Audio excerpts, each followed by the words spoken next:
Mambo muhimu usiyoyajua kuhusu nyumba ya paa la kuficha, ambalo hili jina maarufu kwa jina la hidden roof na wengine wanaita contemporary. Bado tumefika mbali zaidi, na kuna wengine wanaisema mjengo wa sheri. Kifupi ni nyumba zenye paa au bati lisiloonekana lakini lipo. Nimefundisha mara nyingi sana, lakini na leo pia naendelea kuongeza ili kuwaongezea watu ujuzi. Watu wengi huvutiwa sana na muonekano wa kisasa wa nyumba yenye paa la kuficha, nikimaanisha hidden roof, kwa sababu inaonekana kuwa na bati chache na muonekano wake huwa wa kuvutia. Ni kweli, na hata hapo unavyoiona hiyo ni video, muonekano wake ni wavutia. Hata hivyo, ukweli ni kwamba watu wengi waamini kuwa nyumba hii ina gharama ndogo kwa sababu ya kutumia bati chache, wakati kiuhalisia hutumia material nyingi zaidi katika sehemu nyingine za ujenzi. Material zinazotumika kwa wingi nyumba ya paa la kuficha hutumia kwa kiasi kikubwa saruji, nikimaanisha simenti inatumia nyingi, mchanga mwingi, kokoto nyingi, nondo nyingi, tofali za bloko nyingi, kwa sababu inakuwa ni ndefu zaidi. Hii ni kwa sababu muundo wake unahitaji kuta imara na mfumo maalum wa paa ili kuficha bati. Gharama baada ya kujenga na wakati wa kuisha. Mbali na gharama za nyumba ya paa la kuficha, pia huwa na mahitaji fulani wakati wa matumizi yake.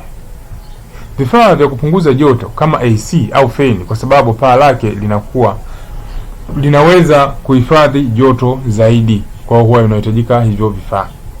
Madirisha makubwa ili kuruhusu hewa ya kutosha kuingia ndani ya nyumba.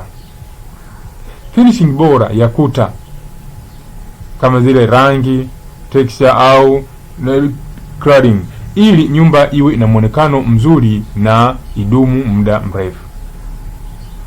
Ukarabati wa mara kwa mara nyingi baada ya miaka 5 hadi 8 ili kudumisha ubora wa mvuto wa nyumba. Usafi wa paa angalau kila baada ya miezi 6 hadi 8 na kuhakikisha hakuna miti mirefu karibu na nyumba inaweza kudondosha uchafu na kuziba mifereji ya maji. Mambo ya kuzingatia wakati wa kujenga. 1. Umbali wa paa hadi kwenye gata. Umbali wa bati hadi kwenye gata ya zege unapaswa kuwa usiozidi mita 7.5 ili kurahisisha mtiririko wa maji ya mvua. Paa siwe refu sana. 2. Mambo ya kushusha maji. Mabomba ya kushusha maji.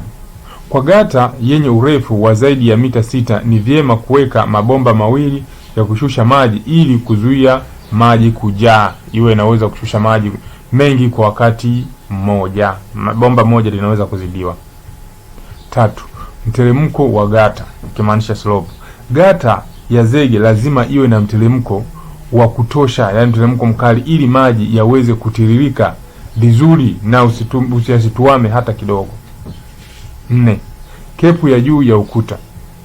Juu ya ukuta inashauriwa kuweka kepu yenye unene wa takriban angalau usipungue inchi 4 ili kuongeza urembo na kuzuia maji kupenya kwenye ukuta na kusababisha fungus.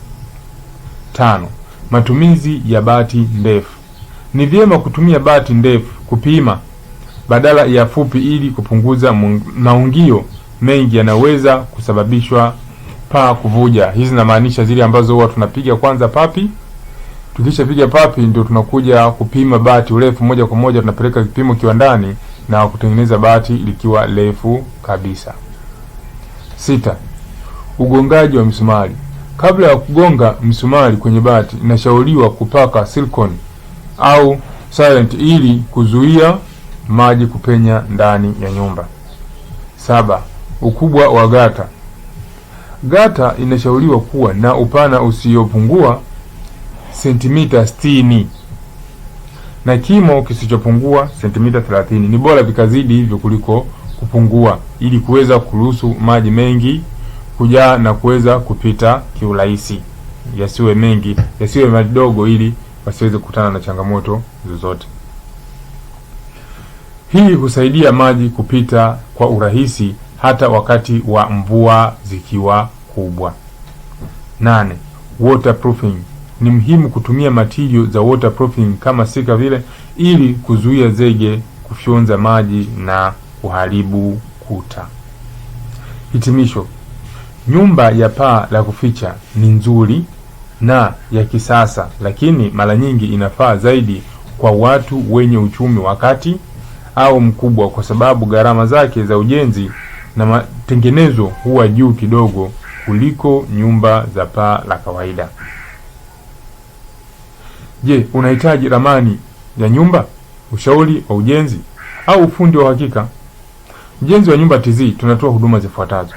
Tunachora ramani za nyumba za aina zote na tena za kisasa.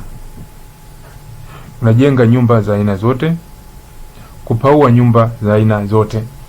Tunapiga plaster na finishing, kufunga gypsum board, CNC ceiling board, kazi za rangi na mapambo ya nyumba, site visiting na ushauri wa kitaalamu. Tunazingatia ubora, usalama na matumizi sahihi ya material ili nyumba yako idumu kwa muda mrefu. Mawasiliano rasmi na mjenzi wa Nyumba TZ. Unaweza kunipigia simu namba 07 12 93 70 90. Hii ni simu ya kawaida au unaweza kunitumia message ya kawaida. Pia unaweza kuwasiliana na mimi kwa njia ya WhatsApp kwa namba 07 65 93 70 90. Pia kuna njia ya kisasa zaidi ya email. Email yetu ni info@mjenziwanyumbatz.com. Kumbuka, nyumba bora hujengwa na fundi bora. Asante sana kunisikiliza. Karibu tena kwa elimu zaidi na zaidi. Shukrani.